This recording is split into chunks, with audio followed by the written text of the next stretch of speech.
So, I was sitting in my personal finance class in college a few weeks ago, and my professor said something that genuinely stopped me mid note. He goes, "Debt is dangerous. You should pay it off as fast as humanly possible." And I'm sitting there thinking, okay, but why does every billionaire I've ever read about have hundreds of millions of dollars in debt? Like, that's not a coincidence. That's a strategy. And nobody in that classroom was going to ask that question out loud, so I'm just going to answer it in this video. Because here's the thing, nobody actually teaches you how wealthy people use debt. In school, they teach you that debt is bad. Your parents probably told you the same thing, and honestly, for a lot of situations, that advice isn't wrong. But there's a completely different relationship that wealthy people have with debt, and it's one of the main reasons the gap between rich and poor keeps getting wider every single year. And once I actually understood it, I kind of couldn't stop thinking about it. So let me just break it down in plain English. Okay, so before anything else, you have to understand that not all debt is the same. And I think this is where most people get confused. Because when you hear the word debt, your brain probably goes straight to credit card bills or student loans or something stressful. And yeah, that kind of debt is genuinely bad. That's what I'd call consumer debt. You're borrowing money to buy something that doesn't make you money back. A new phone, a vacation, clothes, whatever. The moment you swipe that card, whatever you bought starts losing value, and you're paying interest on top of it. That's a losing trade every single time. But then there's a completely different kind of debt, and this is the one wealthy people are obsessed with. It's borrowing money to buy something that either holds its value or generates income. Think real estate, businesses, assets. The actual wealthy people in the world aren't drowning in consumer debt. They're loaded up with what's basically called productive debt, and they use it intentionally, almost like a tool. A hammer isn't dangerous, it's just a tool. But if you don't know how to use it, you're going to hurt yourself. That's kind of the best way I can describe it. So here's the part that kind of blew my mind when I first heard about it. Wealthy people, I'm talking billionaires, top executives, people with massive investment portfolios, they often have most of their money tied up in assets, things like stock in a company they own, real estate, equity in a business. And here's the problem. If your money's sitting in stock, you can't exactly go buy a house with it without selling the stock first. And the second you sell that stock, you owe capital gains tax on whatever profit you made. So what do? Instead, they go to a bank and borrow against those assets as collateral. They basically say, hey, I have $50 million in stock, let me borrow $5 million against that. The bank hands them the cash, and now they have liquidity, actual money to spend without ever selling a single share. And because it's a loan, not income, they don't pay income tax on it. That's a key point that I want you to actually sit with for a second, because it's pretty wild when you think about it. The money they're spending day to day isn't technically income, it's borrowed money, and borrowed money isn't taxed. Now, I'm not saying this is some secret cheat code that regular people can just go do tomorrow.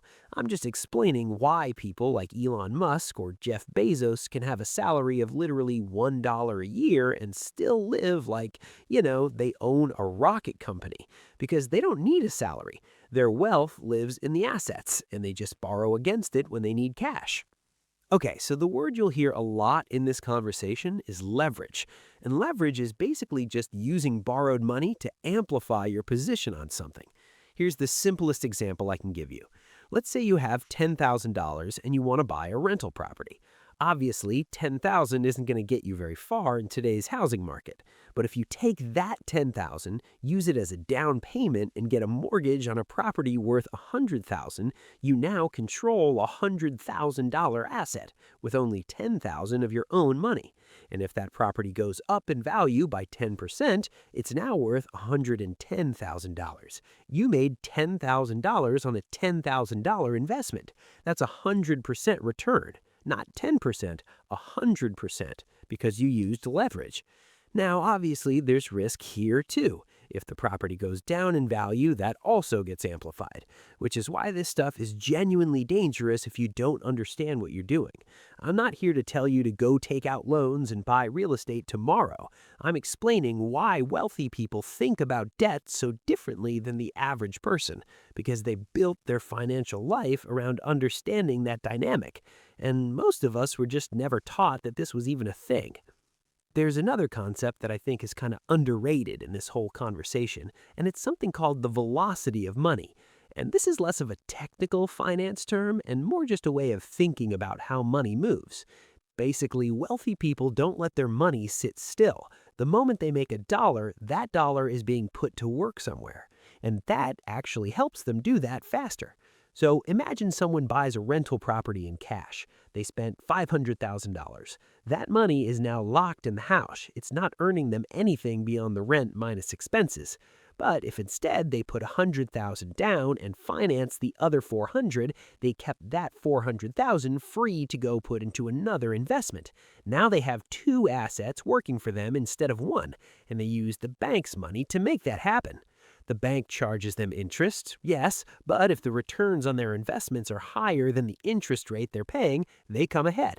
And for a long time, especially when interest rates were super low, this math worked really well for people who knew how to play it. Okay, so now you're probably thinking, why doesn't anyone just explain this stuff in school? And honestly, I've thought about that a lot. I don't think there's some big conspiracy or anything dramatic like that. I just think the financial system and the education system were built for two completely different outcomes. School is designed to produce workers. Workers need to know how to manage a paycheck, avoid bad debt, save up, and retire at 65. That's the system they're preparing you for. Nobody's in that classroom to teach you how to build a leveraged asset portfolio, because frankly, that's not what the curriculum is built around. And the people who do know this stuff, they learned it either from family, people who are already wealthy and passed the knowledge down, or they learned it by accident, stumbling into the right books or the right conversations. Robert Kiyosaki has been talking about this for decades in Rich Dad, Poor Dad, and that book literally sold over 30 million copies, which tells you how hungry people are for this kind of information.